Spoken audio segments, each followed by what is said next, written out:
kā notiek glābšana.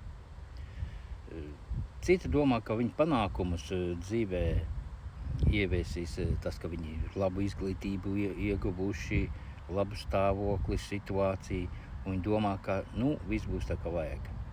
Bet tā jau nav. Tas ir pasaules acīs tikai tā. Dievam mūsu izglītība, mūsu maģistra grādi, nevienam viņam tas neinteresē. Jo tās ir lietas, kas paiet. Dievam interesē mūžīgās lietas.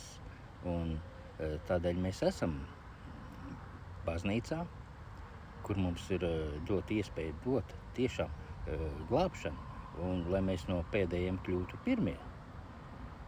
Un tikai tādā veidā, tikai caur baznīcu mēs varam būt, un nekādas pasaules lietas, nekādas pasaules mācības mums Dieva acīs neko nedos.